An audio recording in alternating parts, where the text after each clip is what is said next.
Senator Biden joins me in the studio. Senator Biden, welcome to the Diane Great Ames to Show. be with you, Susan. You know, you said that the Democratic nominee has to have unimpeachable credentials on national security.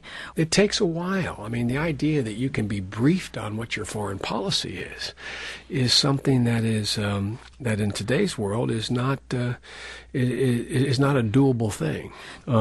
Senator Obama and I have real disagreements on how to proceed in foreign policy and national security issues.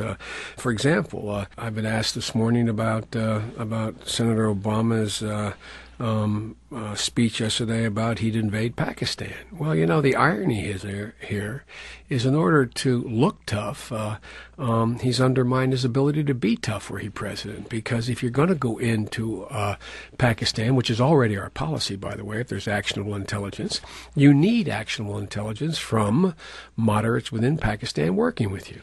Now, if you're already going to say, I'm going to disregard whatever the country thinks I'm going to invade, the likelihood of getting the cooperation you need evaporates. It's a well-intended notion he has, but it's a very naive way of figuring out how you're going to conduct foreign policy. Or, for example, he talks about that he would there'd be conditionality. We come up with $1 billion for the Pakistani military in order to compensate them from them going after the bad guys.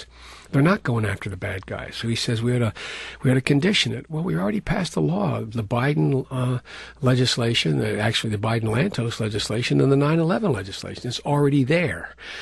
So the idea of sort of having talking points on foreign policy is doesn't get you there. And you know, it's I guess what I'm trying to say is that there is a requirement. I think. Look, when power is handed off from Bush to the next president of the United States of America, he or she is going to be left with virtually no margin for error. They're going to have to end this war in Iraq if it hadn't already ended without mortgaging our future for a generation in the region, as well as turn to other hotspots in the world so they don't erupt into war themselves. And so I just think it's I think the public, when we get down to it, they're making the hard decisions, but they won't start to make until November of this year. I think they're going to focus on who is not only has the most experience, that's not enough, who's most qualified, who has a track record to demonstrate that they have the breadth and depth of knowledge to take them through what they know is going to be a pretty difficult decade for America.